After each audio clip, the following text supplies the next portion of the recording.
देख रहे हैं मधेपुरा लाइव न्यूज। इस टाइम में उपस्थित हूँ केएन पब्लिक स्कूल में जिला मधेपुरा से। जानने की कोशिश करेंगे किस किस तरह की स्कूल में फैसिलिटी मिलती है, क्या क्या गरीब बच्चों के लिए यहाँ पे इंतजाम किए गए हैं और किस तरीके से जो उद्देश्य था अपना केएन पब्लिक स्कूल खोलने का, क्या उद्देश्य था।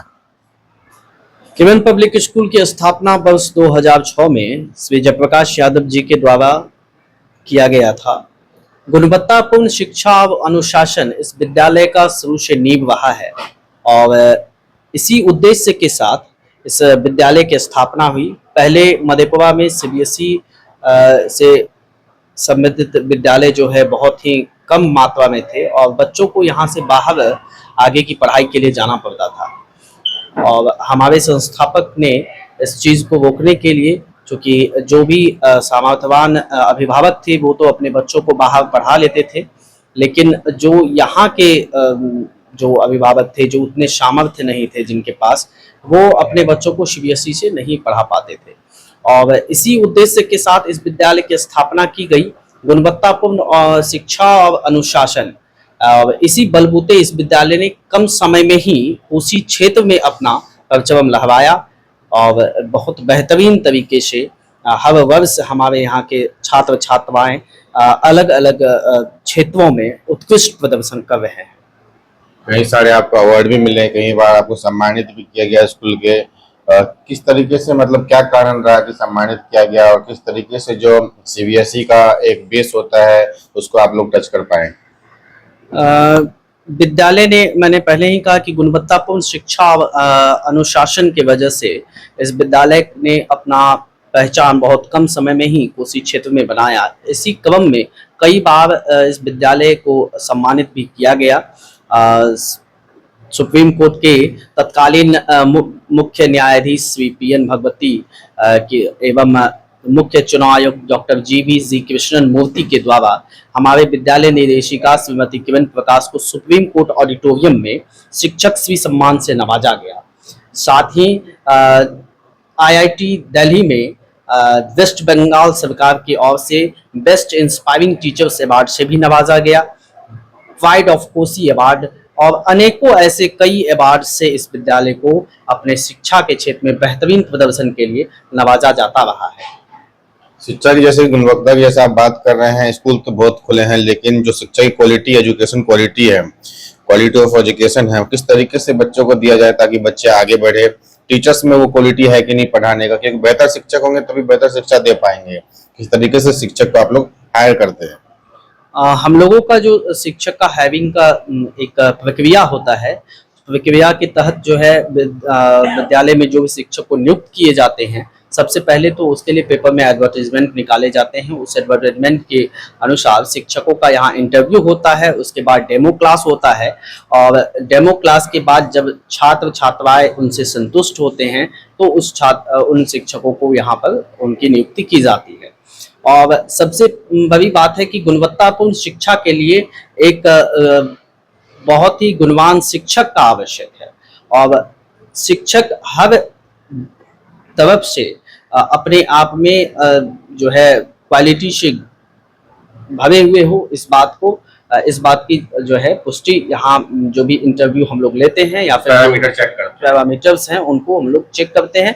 साथ ही जो शिक्षक की यहाँ नियुक्ति हो जाती है सीबीएसई के द्वारा जो है जो ट्रेनिंग करवाई जाती है, उन ट्रेनिंग में भी हमारे शिक्षक हर वर्ष 25 घंटे की जो ट्रेनिंग सीबीएसई का ऑफलाइन है और ऑनलाइन 25 घंटे यानी 50 घंटे की जो सीबीएसई की ट्रेनिंग है, उसमें हर साल हमारे यहाँ जो भी शिक्षक है उसमें अपना जो है प्रशिक्षण में भाग लेते हैं ताकि उनके अंदर जो भी गुणवत्ता वो और भी निखर सके। सबसे मोस्ट इम्पोर्टेंट थिंग होता है कि बच्चों के स्टूडेंट के रिजल्ट कैसे आ रहे हैं, उनके पेरेंट्स सेटिस्फाइड हो रहे हैं कि नहीं हो रहे हैं। पास आउट करने के बाद स्कूल से वो कहाँ जा रहे हैं, किस क्षेत्र में जा रहे हैं, आईआईटी में जा रहे हैं, मेडिकल में जा रहे हैं, कोई बिजनेस कर रहे हैं, कोई यूपीएससी बीपीएससी कर रहे हैं। किस तरीके से रिजल्ट आप देखते हैं, आपको बताते होंगे, पेरेंट्स बताते होंगे, किस तरीके से रिव्यू आता है, उनका फीडबैक आता रहता है।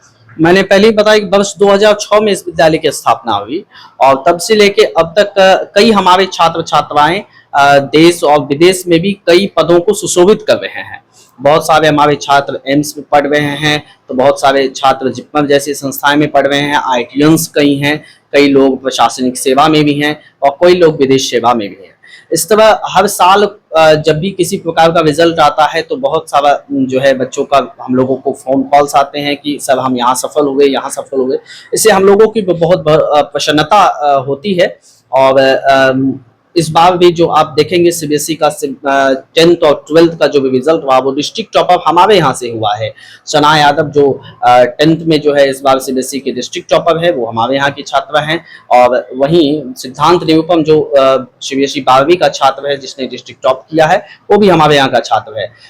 हमारे यहाँ का जो भी सीबीएसई का परसेंटाइल रिजल्ट आप देखेंगे हर वर्ष का तो वो 98-99 परसेंटाइल रिजल्ट हमेशा रहा है। और यहाँ का रिजल्ट 100% रहा है। 100% छात्र छात्राएं सफलता प्राप्त करते रहे हैं। और उसी के बदौलत इस विद्यालय ने अपना जो है परचम हर क्षेत्र में आज भी लहराया हुआ है। किस तरीके से जैसे बच्चे मेंटली प्रिपेयर होते हैं, किस तरीके से आप लोग उसको फिजिकली भी प्रिपेयर करवाते हैं, खेल कूद करवाते हैं, गेम्स करवाते हैं, टाइम टू टाइम कई तरह की प्रतियोगिता होती रहती है ताकि उनका मनोबल होते रहे, मोटिवेट होते रहे। और किस तरह से पीटीएम वगैरह होता है ताकि बच्चों का माता पिता से एक तरह से टच में रहे। खेल कूद के लिए हमारे यहाँ जो है पीरियड्स बने हुए हैं। उन पीरियड्स में छात्र छात्राओं को खेल कूद करवाया जाता है। साथ ही कई बार जिला स्तर पे या फिर राज्य स्तर पे वहाँ भी हमारे छात्र छात्राएं यहाँ से जो है बहुत बेहतरीन प्रदर्शन करते रहे हैं। उनके लिए छात्र छात्राओं को विशेष व्यवस्था है। हमारे पास जो ग्राउंड है जेपी नगर के कलकत्ता में वहाँ पे छात्र छात्राएं को अभ्यास करवाए जाते हैं और उसी अभ्यास के बल पे वो बहुत ही बेहतरीन प्रदर्शन करते रहे हैं।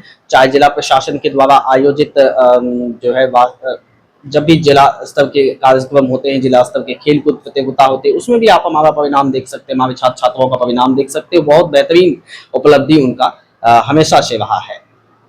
बच्चों की सिक्योरिटी और ट्रांसपोर्ट किस तरीके से ध्यान देते हैं कि ट्रांसपोर्ट उनके घर तक उनको छोड़ के आए, किस तरीके से केयरिंग करें, स्कूल कैंपस के अंदर किस तरीके से बच्चों का ध्यान रखते हैं, चाहे सीसीटीवी हो, सिक्योरिटी गार्ड हो, ताकि एक माँ बाप ये ना सोचे कि मेरे बच्चे स्कूल में है, इसी तरह की हमें चिंता करने की जरूरत है। क्योंकि बच्चे की गुमशुदगी का बहुत सारे मामला आते रहते हैं जिला वगैरह में। तो किस तरह से बच्चों पे आप लोग ध्यान देते हैं, केयरिंग करते हैं। हमारे यहाँ एक बार छात्र जब सुबह में विद्यालय आते हैं और हमारे विद्यालय कैंपस के अंदर आ गए तो हमारी पूर्ण रूप से जवाबदेही होती है और उनकी देखभाल करना हम लोगों की पूर्ण तरह से जवाबदेही होती है। हमारे जितने भी नॉन टीचिंग स्टाफ्स हैं या फिर वो टीचिंग स्टाफ भी हैं, एक सभी जो स्टाफ्स हैं वो बच्चों की सुरक्षा की पूरी तरह से हर दृष्टिकोण से ख्याल रखते हैं। और हमारे चप्पे चप्पे पे हमारे परिसर में सीसीटीवी के द्वारा भी निगरानी रखी जाती है। आर्थिक स्थिति जिन बच्चों की खराब होती है, जिनके पेरेंट्स माँ बाप नहीं है, आर्थिक फाइनेंशियल कंडीशन बहुत ज्यादा खराब है, किस तरीके से उन बच्चों की मदद करते हैं आप लोग? आरटी एक्ट के तहत हमारे यहाँ भी 25% छात्र छात्राओं का जो नामांकन होता है, बीपीएल छात्र छात्राओं का नामांकन होता है। उसके अलावे भी जिन छात्र या छात्राओं के पिताजी या फिर जिनकी आर्थिक स्थिति बहुत ही अच्छी नहीं है उनके प्रति हमारे विद्यालय प्रशासन के द्वारा जो है उन छात्र छात्राओं को निःशुल्क शिक्षा प्रदान की जाती है।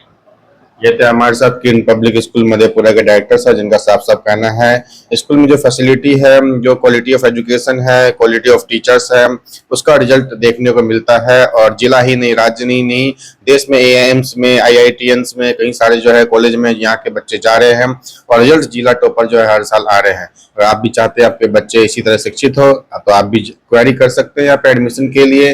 और जिला मधेपुरा से रंजन जायसवाल रिपोर्ट।